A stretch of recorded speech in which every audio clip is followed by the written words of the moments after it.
واتقوا الله ويعلمكم الله. السلام عليكم ورحمة الله وبركاته.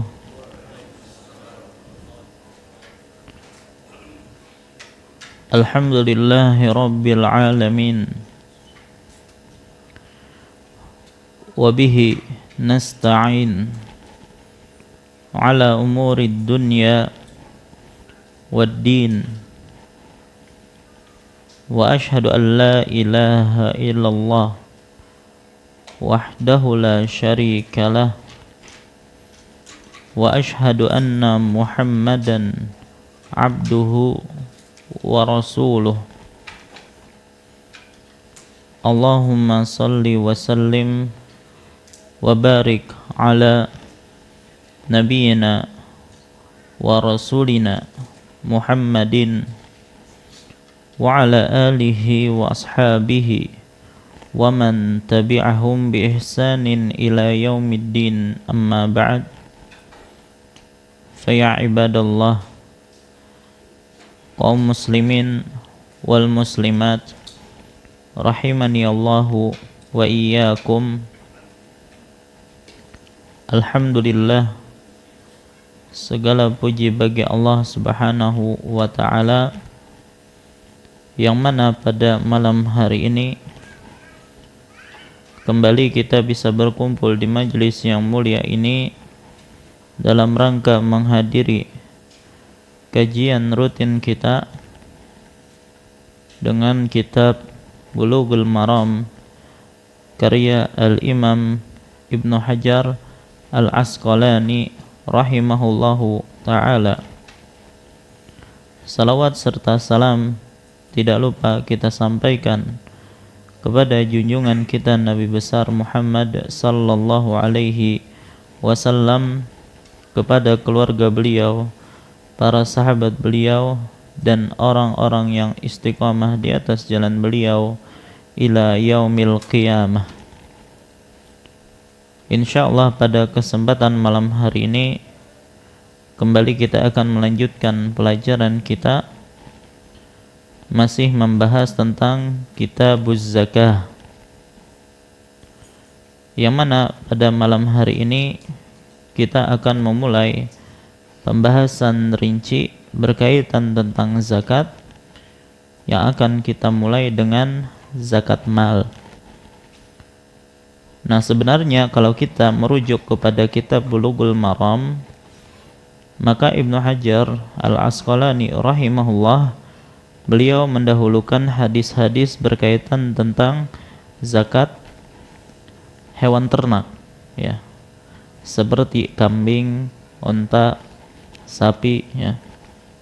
Hanya saja karena kebanyakan kekayaan masyarakat itu tersimpannya dalam bentuk harta, ya, liquid, baik itu emas, perak, atau uang, maka ya akan lebih baiknya kita dahulukan zakat mal terlebih dahulu, baru menyusul zakat-zakat yang lainnya.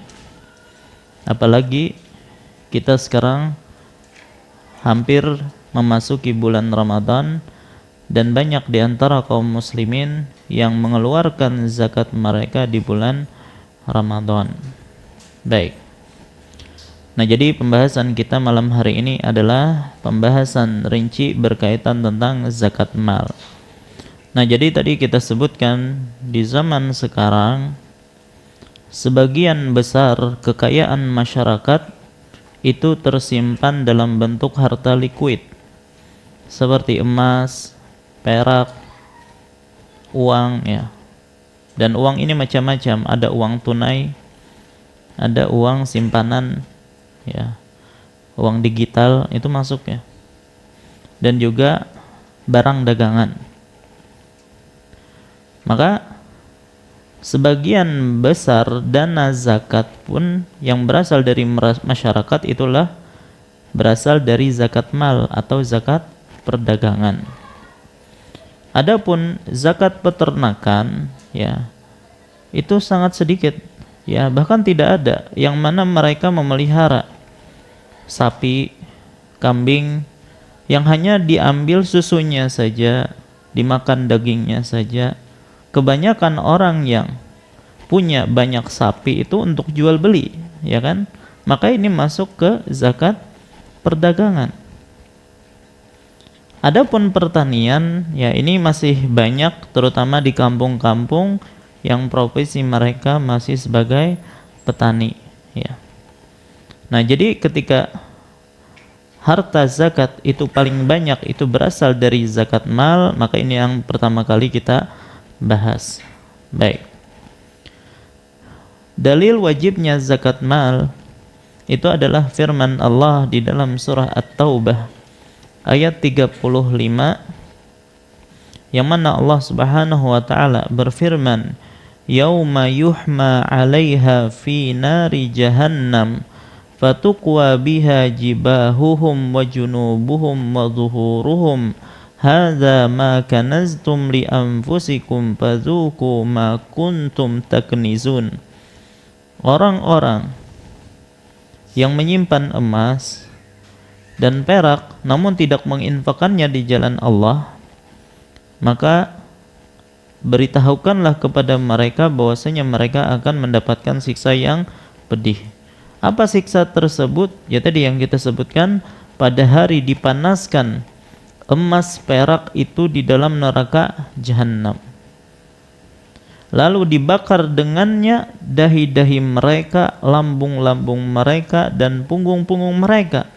Lalu dikatakan kepada mereka, inilah harta kalian yang kalian simpan untuk diri kalian sendiri, maka rasakanlah sekarang dari akibat harta yang kalian simpan itu. Maka di sini ada ancaman bagi mereka yang tidak mau mengeluarkan zakat hartanya, ya, berupa harta tersebut ya akan dijadikan media untuk menyiksa mereka, ya, menyetrika dahi-dahi mereka, lambung mereka, punggung mereka. Maka ketika ada ancaman seperti ini, maka ini menunjukkan bahwasanya membayar zakat mal itu hukumnya wajib. Baik. Selain itu juga ada beberapa hadis. Di antaranya hadis Ali bin Abi Thalib radhiyallahu anhu yang menjelaskan tentang perhitungan zakat, ya, zakat mal. Maka kalau ada penjelasan tentang perhitungan zakat mal, berarti zakat mal itu hukumnya wajib. Ya, seperti hadis nomor 630. Baik, silakan dibuka hadis 630. Wa an Aliyin radhiyallahu anhu qala qala Rasulullah sallallahu alaihi wasallam. Dari Ali radhiyallahu anhu dia berkata, Rasulullah sallallahu alaihi wasallam bersabda, "Idza kanat laka mi'ata dirhamin wa hala 'alaiha al-haul fa fiha khamsatu darahim."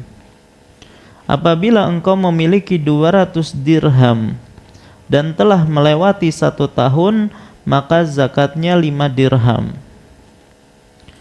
Walaysa 'alaika syai'un hatta yakuna laka 20 dinaran wa hala 'alaiha al-haul fa fiha nisfu dinar. Dan tidak wajib atasmu zakat sampai kamu memiliki 20 dinar dan telah berlalu 1 tahun atasnya, maka zakatnya setengah dinar. Fama zada fabihisabi dzalik. Dan selebihnya zakatnya disesuaikan dengan perhitungannya. Walaysa fi malin zakatun hatta yahula alaihi al-haul. Dan tidak ada zakat pada harta, pada mal, kecuali telah mencapai haul, mencapai 1 tahun. Rawahu Abu Daud wa huwa hasanun wa qad tulifa fi raf'ihi. Hadis riwayat Abu Daud, hadis itu adalah hasan tetapi diperselisihkan tentang kemarfu'annya. Dan hadis ini adalah hadis yang paling penting dalam masalah zakat mal, karena berisi tentang aturan dalam mengeluarkan zakat mal, ya. Dan hadis ini ya mengandung banyak aturan, ya, yang dijadikan sebagai acuan dalam perhitungan zakat mal. Hadis ini pertama dalil tentang wajibnya zakat pada harta, pada mal. Kemudian hadis ini juga menyebutkan mal yang wajib dizakati. Ya. Disebutkan juga tentang nisabnya, haulnya, dan kadar zakat yang dikeluarkan. Baik, kita bahas satu persatu. Ya, dalam hadis ini disebutkan harta atau mal yang wajib dizakati. Maka dalam hadis di atas, Nabi SAW menyebutkan dua jenis mata uang yang menjadi dasar perhitungan zakat mal. Apa tadi? Ada dirham dan dinar. Dirham itu apa, Pak? Mata uang ya yang berupa perak, itu dirham. Kalau dinar, mata uang yang berupa emas. Ya, jadi zaman dulu mereka menggunakan mata uang ini, dirham atau dinar. Baik. Kemudian dua mata uang tersebut merupakan acuan dasar mengenai objek zakat mal. Ya. Adapun semua mata uang lainnya ya yang tidak berbentuk emas ataupun perak, bukan dinar ataupun dirham, ya, maka itu merupakan turunan dari emas dan perak. Ya, jadi mana dalil bahwasanya uang itu juga wajib dizakati? Maka kita katakan itu merupakan turunan atau dikiaskan dengan emas dan perak, yang mana keduanya merupakan mata uang. Maka begitu juga semua yang dijadikan sebagai mata uang, alat tukar, maka itu wajib dizakati. Baik uang tersebut uang kartal, ya, uang tunai, maupun uang digital. Uang digital itu yang maksudnya yang tersimpan, Pak. Yang mana yang kita yang ditimbulkan hanya saldo saja. Ya, yang mana kita bisa ambil kapanpun, ya, kita uangkan kapanpun. Itu yang dimaksud dengan uang digital, dan itu semuanya juga wajib dizakati. Baik. Maka dengan demikian ketika kita membahas tentang zakat mal, maksudnya meliputi tiga hal: emas, perak, dan uang, ya. Baik. Nah, semua jenis mata uang tersebut diakumulasi nanti apabila totalnya mencapai nisab, maka zakatnya dikeluarkan sebanyak 2,5%. Baik. Kemudian dalam hadis ini tadi disebutkan tentang nisab, ya, nisab. Baik. Tadi apa saja hartanya? Dinar.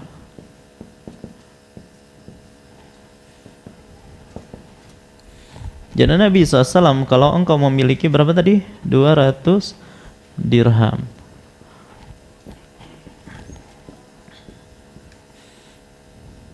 Baik, dan sudah kita jelaskan 1 dirham untuk dikonvert ke gram sekarang, itu 1 gramnya adalah 2,975 gram.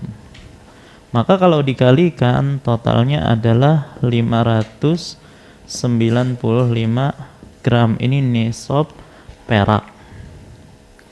Baik, berarti perak, ya. Adapun nisab dinar, ini emas, maka kata Nabi SAW tidak ada kewajiban zakat sampai engkau memiliki 20 dinar. Dan telah kita sebutkan 1 dinar itu adalah 4,25 gram, maka menjadi 85 gram. Maka ini adalah nisab emas. Baik. Nah, adapun uang, nanti akan kita sebutkan khilaf ulama dalam masalah ini. Apakah uang itu ya mengikuti nisabnya perak ataukah mengikuti nisabnya emas? Baik, nah ini berkaitan tentang nisab ya, sudah. Kemudian disebutkan dalam hadis ini juga dan perlu dipahami bahwasanya ketika kita mengatakan 85 gram emas ya, maka ini 24 karat ya, emas murni. Begitu juga ketika kita katakan perak 595 gram, maka itu adalah perak murni. Kalau emas istilahnya 24 karat. Kalau perak apa istilahnya, Pak? Apakah ada perak 24 karat juga? Kan ada, sering kita dengar kayak gitu, Pak. Cuman rasanya untuk perak tidak dikatakan karat ya, 24 karat enggak. Tapi jenis emas gitu kan. Ada yang emas 999, itu yang murni. Ada emas 925, ada emas 800 misalnya. Itu kadar emasnya. Ya. Baik. Nah, nanti kita akan belajar bagaimana kalau misalnya seseorang memiliki emas ada 50 gram cuman 18 karat. 30 gram berapa karat misalnya, dan seterusnya. Nah, maka ini harus dikonvert dulu ke 24 karat ya. Baru dikeluarkan, kalau mencapai 85 gram baru dikeluarkan zakatnya. Baik. Nah, jadi yang dimaksud di sini adalah emas murni dan juga perak murni. Baik. Ini berkaitan tentang nisab. Dalam hadis ini juga disebutkan ada haul. Nabi SAW menyatakan, dan hala alaihil haul wa hala alaihal haul, dan mengendap selama 1 tahun, berlalu 1 tahun. Maka ini menunjukkan bahwasanya zakat mal itu disyaratkan adanya haul.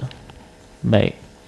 Kemudian dalam hadis ini juga dijelaskan tentang kadar yang dikeluarkan. Tadi disebutkan untuk 200 dirham yang dikeluarkan berapa?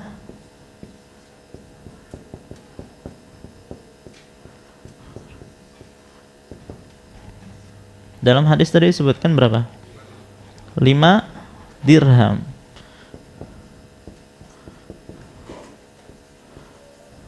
Baik. Terus ketemu 2,5% itu dari mana, Pak? Baik. Ini masalah aja, Pak, pecahan aja. Ya. Jadi 5 kita perkan 200, sederhanakan, Mbak. Bagi berapa? Bagi 5. 5 bagi 5 1, 200 bagi 5 40. Ya, 1/40. Kali 100 kita persenkan. 100 kali 1 bagi 40 berarti 2,5%. Ini maksudnya. Baik. Kalau dinar berapa tadi yang dikeluarkan?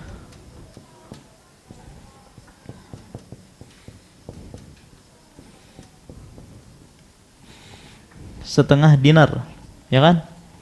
Maka cara ngitungnya gitu juga. Ini kan 5 dirham per 200. Maka ini setengah dinar per 20. Ini gimana, Pak, menyelesaikannya, Pak?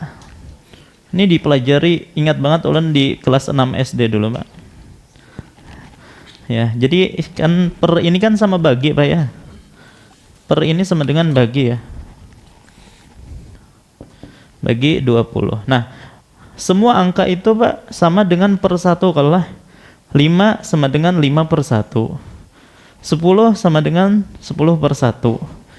Ya, maka begitu juga 20 sama dengan 20 per 1.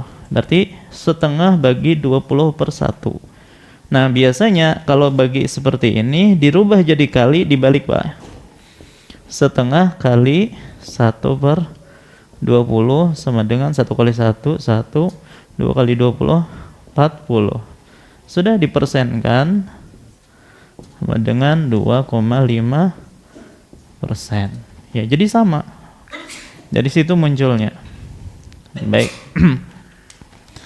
Nah, jadi dari hadis tadi disebutkan ya, ada nisab, ada haul, dan ada kadar yang wajib dikeluarkan. Nisabnya dari convert jadi 595 gram, dikeluarkan 2,5%-nya. Kemudian untuk emas itu 85 gram, dikeluarkan 2,5%-nya. Jadi sama, dan dahulu kita sudah sebutkan bahwasanya 1 dinar itu sama dengan 10 dirham. Ini zaman Nabi gini, Pak. Pokoknya terus seperti itu, 1 dinar sama dengan 10 dirham, ya. Tapi seiring berlalunya zaman, maka perak itu tidak bisa lagi mengikuti emas. Makanya sangat jatuh nilai perak, ya, sementara emas lalu naik, melambung, dan seterusnya, tidak bisa lagi diikuti oleh perak, ya. Yang menyebabkan akhirnya para ulama berbeda pendapat tentang uang. Ngikut emas kah atau ngikut perak? Kalau tetap gini bertahan 1 dinar sama dengan 10 dirham sampai sekarang misalnya, maka tidak ada khilaf mau di convert ke dirham ataupun ke dinar, itu sama aja. Tidak ada perubahan, tidak ada bedanya. Tapi karena tadi tidak bisa mengimbangi lagi peraknya, maka akhirnya terjadilah perbedaan pendapat ulama di sini. Baik.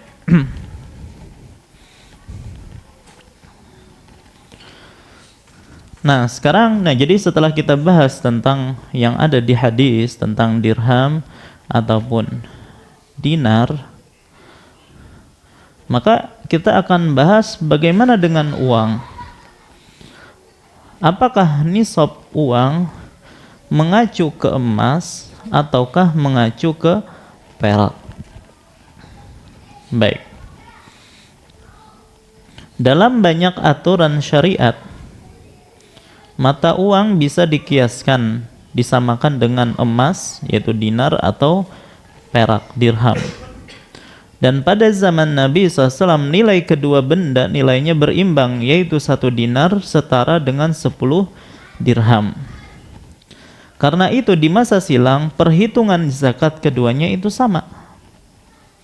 Nisab zakat emas adalah 20 dinar, sedangkan nisab zakat perak adalah 200 dirham. Karena 20 dinar sama dengan 200 dirham. Nah, tapi sekali lagi ini zaman dulu. Dalam perjalanannya emas harganya cenderung terus naik dan bisa mengimbangi inflasi, ya. Zakat itu emas itu bisa mengimbangi inflasi. Sementara perak itu cenderung stagnan, ya, tetap dan tidak bisa mengimbangi inflasi dalam hal ini. Maka pada zaman sekarang nisab emas senilai 20 dinar, ya, sama dengan 85 gram emas. Jika kita konversi ke rupiah, ada yang ngecek harga emas hari ini?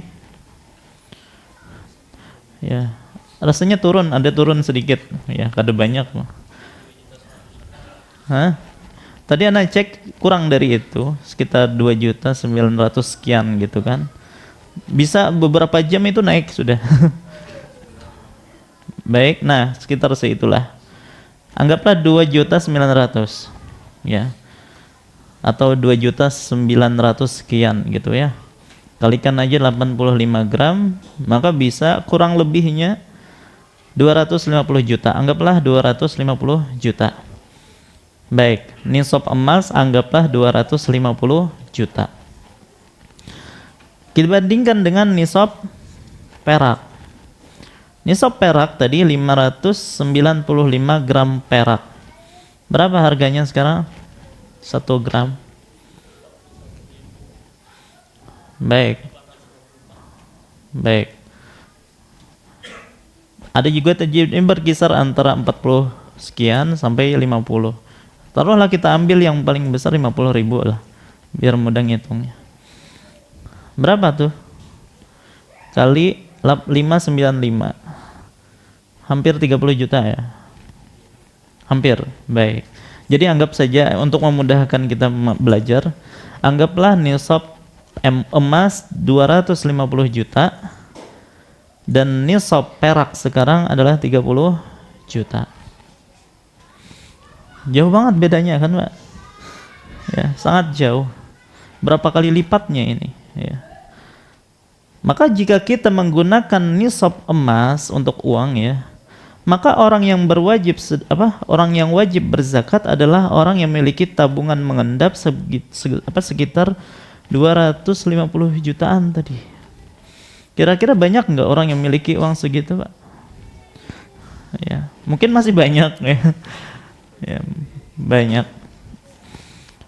Adapun jika kita menggunakan nisab perak, maka hanya dengan memiliki uang mengendap senilai kurang lebih 30 juta tadi, seseorang sudah wajib berzakat. Ini banyak pada? Banyak lagi ini. Ya. Baik, maka kalau kita menggunakan standar emas, maka mungkin yang berzakat lebih sedikit. Tapi kalau kita menggunakan standar perak, maka yang berzakat akan banyak. Makanya kita lihat ya, lajnah-lajnah atau fatwa-fatwa ya, itu banyak mengambilnya perak. Wallahu alam, mungkin disebabkan juga supaya banyak orang yang berzakat gitu ya. Dan kita pun kalau pengen mengambil nisab perak ya, maka itu yang lebih hati-hati sebenarnya. Ya, walaupun mungkin kita menguatkan bahwasanya standarnya adalah emas ya, tapi kalau mau hati-hati ambil nisab perak, apalagi banyak difatwakan oleh para ulama. Cuman kita ingin bahas tentang masalah ini ya, apa yang dijadikan dalil oleh mereka-mereka yang mengatakan perak ataupun emas. Baik. Maka dalam hal ini ya, apakah menggunakan emas ataukah perak, ulama berbeda pendapat menjadi dua pendapat. Pendapat pertama, menggunakan nisab yang paling rendah. Ya, baik itu emas atau perak, mana yang lebih rendah, maka itu jadikan standar. Dan biasanya yang paling rendah adalah perak. Dengan nisab yang lebih rendah, harta yang dizakati akan lebih banyak ya. Ini merupakan pendapat ulama Hambali. Jadi mazhab Hanabilah menyatakan mana yang standar yang lebih rendah dalam nisab. Pokoknya kalau kita memiliki uang yang mencapai satu nisab antara emas atau perak, maka kita sudah wajib zakat. Baik, Al-Imam Al-Buhuti Al-Hambali menyatakan bahwasanya wa tuqawwam al-urud ya, barang dagangan, karena ini juga bergabung dengan barang dagangan nanti. Barang dagangan itu kan nanti diambil nilainya kan, berapa harganya. Maka itu juga diikutkan dengan standar apakah emas atau perak. Maka kata ulama Hambali ini, barang dagangan itu dinilai ketika sudah bertahan setahun. Nah, perhitungan tersebut berdasarkan nilai logam mulia yang lebih rendah harganya, baik emas atau perak. Yang mana paling rendah itu yang dijadikan nisab, baik emas maupun perak. Jika nilainya sudah mencapai nisab sebesar salah satu dari emas atau perak, maka barang dagangan tersebut dianggap sudah mencapai nisab zakat, walaupun dia belum mencapai nisab yang lainnya. Baik. Dan ini keputusan Majma' Al-Fiqh Al-Islami di bawah Rabithah Alam Islami dan difatwakan oleh Lajnah Daimah. Ketika disebutkan Lajnah Daimah itu seperti MUI di Indonesia. Ya, Majelis Ulama Indonesia, MUI. Kalau di Saudi ada namanya Lajnah Daimah. Ya, yang mana di situ berkumpul para ulama ya, membahas suatu permasalahan. Baik, dalam keputusan Majma' Al-Fiqh Al-Islami dinyatakan kewajiban zakat mata uang kertas jika nilainya mencapai nisab terendah baik emas maupun perak atau ketika sudah mencapai nisab pasca diakumulasi dengan emas, perak dan barang dagangan. Adapun Lajnah Daimah mengatakan zakat harta wajib dikeluarkan ketika harta mencapai nisab terendah, baik emas ataupun perak. Baik jika harta itu sudah legal dimiliki orang yang wajib berzakat dan harta itu telah bertahan selama setahun. Baik, nah intinya mereka melihat maslahat fuqara, melihat kemaslahatan fakir, orang fakir, maka mereka menggunakan nisab perak dalam hal ini.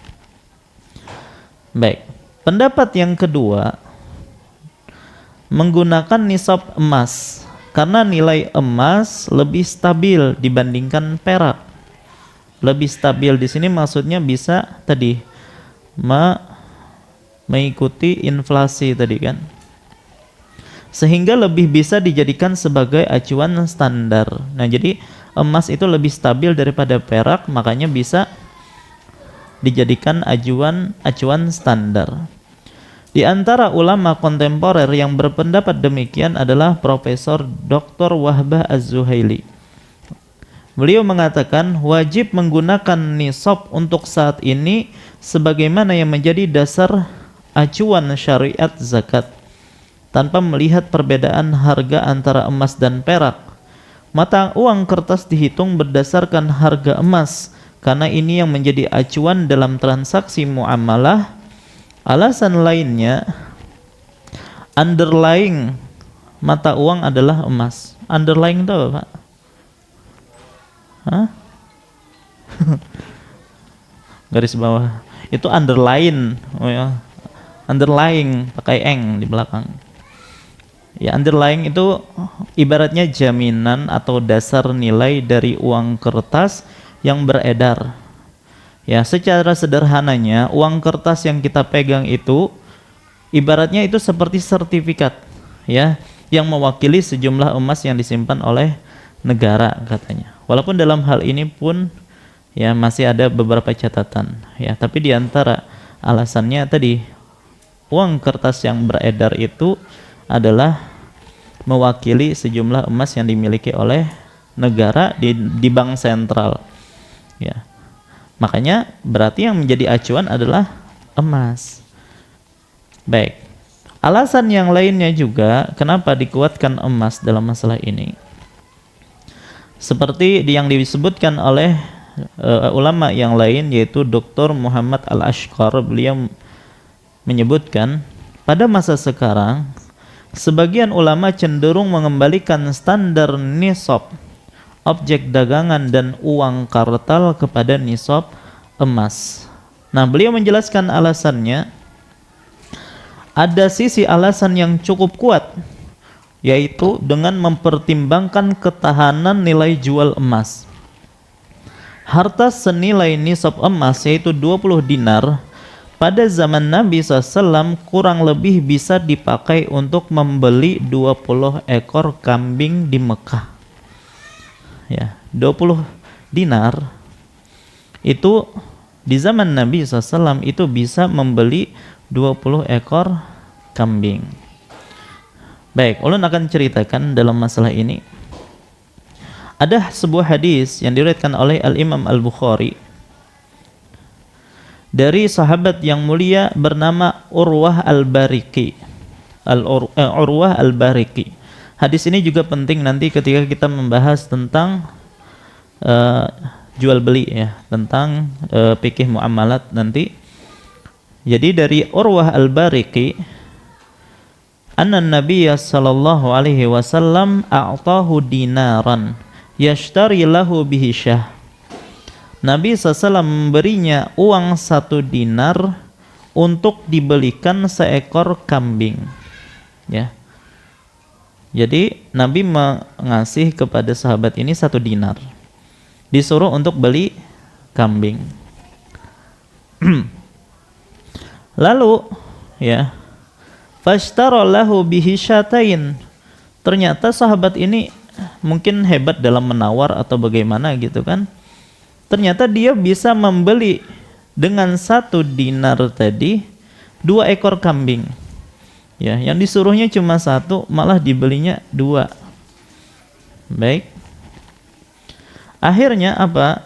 Dia jual salah satu kambingnya seharga 1 dinar. Untung nih 2 kali lipat, 100% untungnya. Akhirnya dia datang kepada Nabi SAW membawa kambing dan 1 dinar. Jadi duitnya kembali datang dengan seekor kambing. Baik. Berarti di sini orang ini ya ketika disuruh membeli 1 ekor kambing dengan 1 dinar, berarti tidak mengikuti arahan Nabi nih. Ya, dia sebagai wakil nih. Ternyata tidak mengikuti arahan dari orang yang mewakilkan. Justru membelinya 2, tapi tetap dengan 1 dinar. Boleh enggak kayak gitu? Ya boleh nih hadisnya. Ya. Jadi kalau kita misalnya nih tukarakan ini. Ya, duitnya seini. Ternyata ya dia bisa membeli yang lebih banyak. Maka hal ini diperbolehkan dan ini rinciannya insyaallah dibahas dalam fikih muamalat insyaallah. Baik. Intinya dalam 1 dinar tadi ya dia bisa membeli 2. Ya, tapi ma'rufnya mereka hanya bisa membeli 1 kambing. Berarti sahabat ini bisa membeli 2 kambing.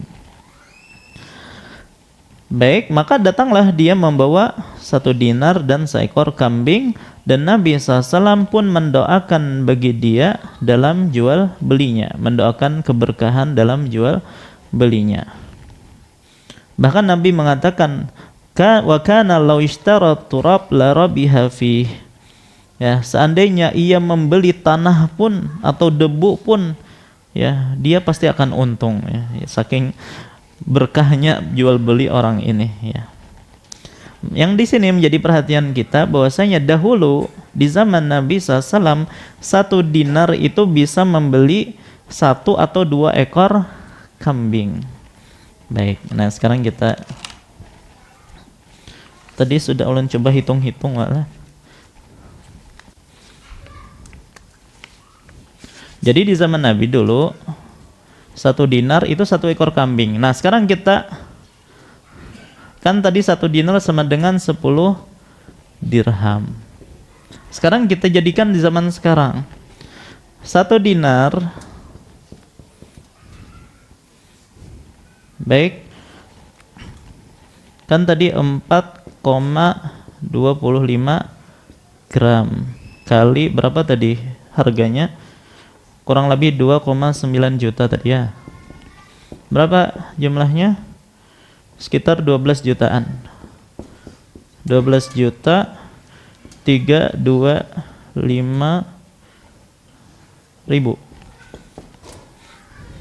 Baik, perlu 10 dirham. Berarti kali 10 kali berapa? 2,975 gram. Maka 29,75 gram kali 50.000 kurang lebih 1.487.500. Baik, kira-kira uang segini bisa beli kambing nggak Pak? Berapa ekor? Bahkan 3 bisa ya. Ya tergantung kambingnya. Kalau yang kurus banyak ya. Kalau yang premium 2 atau 3. Baik, sekarang kalau kita pakai perak sekarang cuma 1.487 sekian. Bisa beli kambing? Ada nggak yang kambing harga segitu? Anaknya palingnya. Intinya dalam hal ini sampai sekarang pun perak tidak bisa membeli seekor kambing. Di zaman Nabi 10 dirham itu bisa. Ini menunjukkan bahwasanya perak itu tidak bisa dijadikan acuan di sini. Ya, yang bisa dijadikan acuan adalah emas. Karena di zaman dahulu bisa beli kambing, sampai sekarang pun masih bisa beli kambing. Kalau ini di zaman Nabi bisa beli kambing, zaman sekarang tidak bisa lagi. Maka yang bisa dijadikan acuan itu adalah emas dan bukan perak. Maka ini diantara dalil yang menunjukkan bahwasanya yang dijadikan acuan untuk uang itu adalah emas dan bukan perak. Baik, dan wallahu alam orang lebih condong kepada pendapat yang menyatakan standar untuk uang itu adalah mengikuti emas. Apalagi dalam hadis yang sebelumnya disebutkan, hadis pertama ya, Nabi SAW mengatakan annallaha qad iftarada alaihim sadaqatan fi amwalihim tu'khadhu min aghniyaihim faturaddu fi fuqaraihim. Muttafaqun alaih. Sesungguhnya Allah telah mewajibkan atas mereka zakat dari harta mereka yang diambil dari orang-orang kaya di antara mereka dan diberikan kepada orang-orang fakir dari kalangan mereka. Sekarang tadi kita sebutkan untuk nisab perak itu kurang lebih berapa? 30 jutaan tadi kan? Baik, sekarang orang yang memiliki simpanan yang bertahan setahun sebanyak 30 juta, apakah sudah dinamakan orang kaya atau belum itu? Belum atau sudah? Kalau dikatakan berkecukupan, iya insya Allah ya. Cuman dikatakan orang kaya itu belum. Apalagi mereka-mereka yang tinggal misalnya di Jakarta atau di tempat yang mana biaya hidup itu tinggi, maka 30 juta ini masih belum disebut orang kaya. Adapun orang yang memiliki tabungan 250 juta, itu orang kaya atau bukan, Pak? Maka ini sudah bisa dinyatakan orang kaya. Oleh karena itu, wallahu alam ya, sekali lagi standar yang paling kuat dalam masalah uang itu adalah emas. Walaupun demikian, ulun sering sampaikan ini, walaupun kita mengambil pendapat yang menyatakan standarnya adalah emas, ya, akan tetapi akan lebih hati-hati ketika kita sudah memiliki uang mencapai nisab perak untuk tetap dikeluarkan zakatnya. Wallahu ta'ala alam. Nah, inilah pembahasan insyaallah ketika kita selesai sholat akan kita bahas tentang bagaimana cara mengkonvert tadi ya, yang sebelumnya tidak 24 karat menjadi 24 karat. Nah, bagaimana caranya?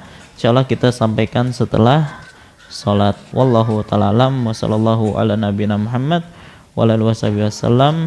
Assalamualaikum warahmatullahi wabarakatuh. Assalamualaikum warahmatullahi wabarakatuh.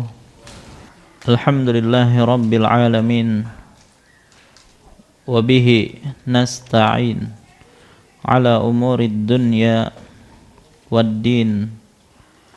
Wa ashhadu an la ilaha illallah wahdahu la syarika lah wa ashhadu anna Muhammadan abduhu wa rasuluh. Allahumma salli wa sallim wa barik ala nabiyyina wa rasulina Muhammadin wa ala alihi wa ashabihi wa man tabi'ahum bi ihsanin ila yaumiddin, amma ba'd. Fa insyaallah kita lanjutkan kembali pembahasan kita. Baik. Nah, tadi kita sebenarnya ingin membahas tentang cara mengkonvert emas yang tidak murni ya menjadi emas yang murni. Tapi sebelum itu ada satu pembahasan, apakah perhitungan emas dan perak itu digabungkan? Baik, sebagai ilustrasi, ada si A, si fulan memiliki emas 70 gram. Sampai nisab atau belum? Belum. Dan dia memiliki perak 500 gram. Sampai nisab? Belum. Jadi masing-masing belum mencapai nisab jika dihitung secara terpisah.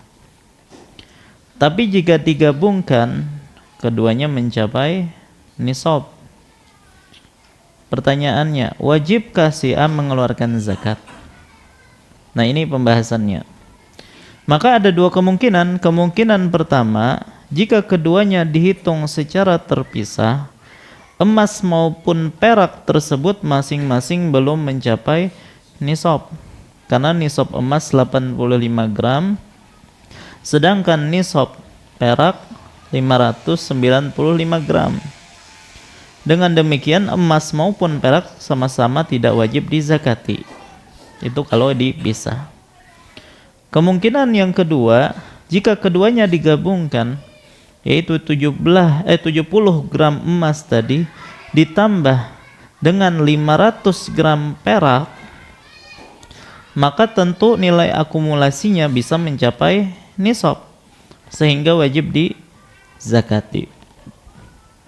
Nah, maka di antara dua kemungkinan ini mana yang lebih tepat? Maka ulama berbeda pendapat dalam hal ini. Apakah emas dan perak wajib digabung atau dihitung secara terpisah? Pendapat yang pertama menyatakan bahwasanya emas dan perak digabungkan dalam perhitungan nisab zakat. Dalam ensiklopedia fikih disebutkan jumhur ulama, yaitu Hanafiyah, Malikiyah, salah satu riwayat dari Imam Ahmad, dan pendapat Imam Ats-Tsauri dan Al-Auza'i menyatakan bahwa perhitungan emas dan perak digabungkan dalam perhitungan nisab. Pendapat yang kedua, emas dan perak perhitungannya dipisah. Artinya nisab emas dihitung sendiri dan nisab perak dihitung sendiri. Ya, maka dilanjutkan dalam ensiklopedia fikih tadi, adapun menurut Syafi'iyah dan salah satu riwayat dari Imam Ahmad berpendapat bahwasanya emas dan perak tidak wajib dizakati sampai nilainya masing-masing mencapai nisab. Dan Imam An-Nawawi mengatakan tidak boleh menggabungkan emas dan perak untuk menggenapkan nilai nisab. Artinya beliau Syafi'iyah, ya. Dalam hal ini tidak ada perselisihan ulama dalam mazhab Syafi'i. Mereka sepakat tidak digabung. Sebagaimana kurma tidak dicampur dengan zabib. Zabib tahu apa itu? Anggur kering, ya. Maka dari dua pendapat yang disebutkan tadi, yang lebih kuat wallahu alam bahwasanya emas dan perak itu dihitung terpisah. Baik, emas dan perak memang berada dalam satu kelompok objek zakat, yaitu mal tadi kan. Tetapi karena jenisnya berbeda, maka perhitungan zakatnya pun dipisah. Sebagaimana kambing dan sapi, ya, itu peternakan, ya, zakat peternakan. Tapi apakah digabung perhitungannya? Jawabannya tidak, ya. Maka dalam kasus yang kita sebutkan tadi, ya, maka tidak wajib zakat bagi dia. Kenapa? Karena zakatnya tidak emasnya tidak sampai nisab, sebagaimana peraknya juga tidak sampai nisab. Baik. Nah, mungkin nanti ada muncul pertanyaan, bagaimana kalau misalnya perdagangan, ya, ini ada uang tunai, ada uang digital, ada perdagangan, ya, yang mana itu dinilai dari harganya, nilainya.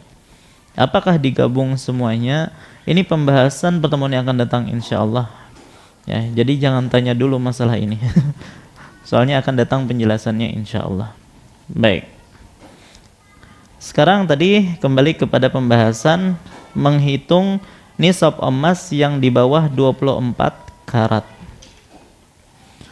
Baik.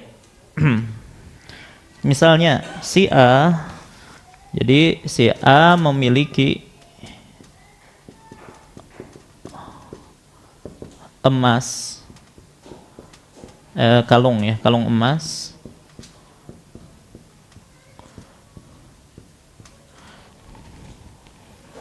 18 karat 50 gram.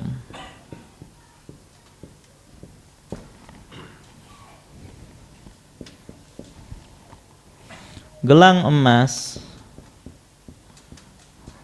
Baik, nanti ada pembahasan tentang wajibkah zakat perhiasan, ya. 20 karat seberat 30 gram.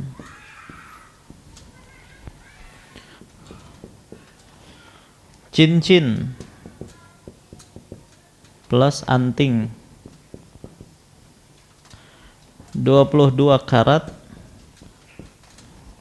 20 gram.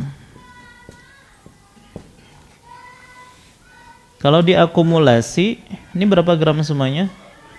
100. Kalau 24 karat semua, wajib zakat. Nah, sekarang kayak gini nih, ada kondisinya seperti ini. Wajibkah dia zakat ataukah tidak? Baik. Dalam hal ini ya, jadi asumsinya dia tidak memiliki harta yang lain selain itu. Tidak ada duit, tidak ada apa-apa yang lain. Maka kalau dihitung total, berat emas si A adalah 100 gram. Dan ini jauh di atas nisab yang 85 gram. Hanya saja emasnya bukan 24 karat. Ya, bahkan semuanya di bawah 24 karat. Nah, apakah wajib dizakati? Pertama, berkaitan masalah ini, ulama berbeda pendapat mengenai kewajiban zakat, ya, emas atau perak yang tidak murni. Menurut Syafi'iyah dan Hambali, tidak wajib zakat untuk emas dan perak yang tidak murni sampai berat logam yang murni tersebut mencapai nisab. Ya, tadi dikonvert dulu ke emas murni. Adapun menurut Hanafiyah, jika yang dominan pada uang logam adalah perak, maka statusnya seperti perak, ya. Sehingga wajib dizakati seolah-olah semuanya adalah perak. Baik, dia tidak dihitung dengan perhitungan barang dagangan. Namun jika yang dominan adalah bahan campurannya, maka tidak berlaku hukum perak, tapi berlakunya nanti barang dagangan kalau itu memang diperjualbelikan. Tapi wallahu alam, pendapat yang lebih kuat tadi kita convert ke yang 24 karat, ya. Jadi masuk 24 karat itu kan berarti murni emas, ya. Paling kalau ada pun campurannya kan biasanya 99,9%. 0,1-nya aja yang lain emas, dan itu sangat sedikit. Adapun kalau dikatakan 18 karat, ya berarti ada berapa persen itu kan yang bukan emas. Dan yang diwajib zakat itu kan yang emas saja. Adapun campurannya itu tidak wajib dizakati. Nah, biasa campurannya itu Pak, kalau 18 karat berarti campurannya apa? Bisa tembaga mungkin, atau bahan-bahan yang lain yang mana itu tidak wajib dizakati. Oleh karena itu, bagaimana cara mengkonvertnya? Baik, caranya nilai. Unu kada tahu apa satuannya nih karatnya. Berkarat nanti kisahnya. Per 100. Maksudnya 100 nih asli ya. Kali berapa beratnya. Ini rumusnya. Ya, ini rumusnya. Maka sudah, yang pertama kalung emas berarti 18 per 100 kali 50 gram. Berapa Pak?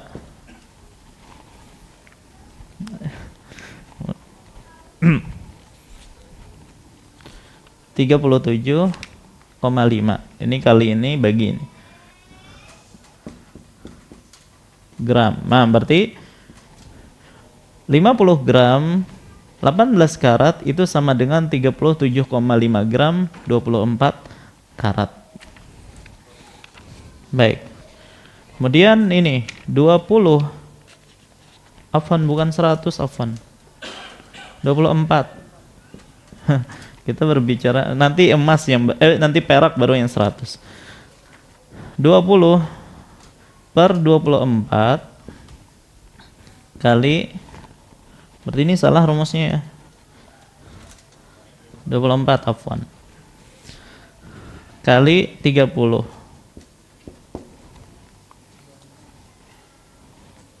Berapa? 20 25. Ini bujur lah tadi. Baik. Kalau ini berarti 22 per 24 kali 20. Ini berapa? 18,3 kurang lebih ya. Coba jumlahkan berapa nih?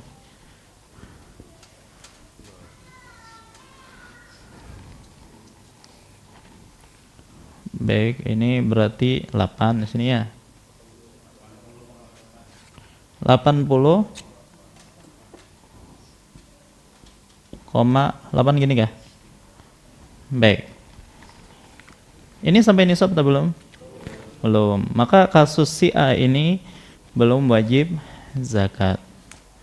Baik, maka gitu cara menghitung atau mengkonvert yang tidak 24 karat menjadi 24 karat.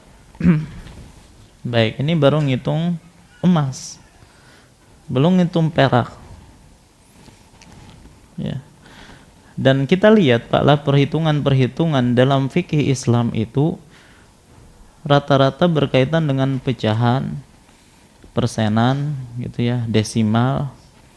Nah, maka pian itu kalau mau memahami atau mau mempelajari matematika secara mendalam, pelajari masalah ini, pecahan-pecahan ini. Ya, apalagi masalah warisan, itu kan pecahan itu yang dipakai itu. Ya. Kalau yang masalah logaritma ya itu orang-orang khusus saja itu. Enggak perlu. Ya, yang perlu ini masalah pecahan yang dikuasai. Baik. Terus bagaimana cara mengkonvert perak? Perak tadi bukan ukurannya karat ya, tidak disebutkan karat. Ya. Tapi ini cuma jenis-jenis perak, ada yang 100 atau 1000 katanya. Ada yang perak 800, ada yang perak 950 ya. Ini dipahami oleh orang-orang yang sering beli perak. Ya, kalau yang nggak sering beli perak, yang nggak paham maksudnya apa. Baik. Nah, perak itu sebagaimana kita sebutkan tadi, ada macam-macamnya juga. Jadi ada perak murni, biasanya namanya perak 999, bukan 1000 ya. Ada yang disebut dengan sterling silver, ya, perak sterling. Ada perak 800, ada perak 950 dan seterusnya. Yang murni itu adalah itu disebut 999. Maksud 999 ini 99,9% perak. Baik. Kalau digenapkan berarti 100 ya. Ada yang disebut dengan sterling. Dan ini sering disebutkan ya, sterling silver itu biasanya 925, perak 925, berarti 92,5%. Ada perak 800, ada perak 950. Intinya ini 80%, ini 95%. Baik, sekarang seseorang memiliki emas sterling perak sterling ini 925 ya, sebesar 700 gram misalnya. 700A memiliki perak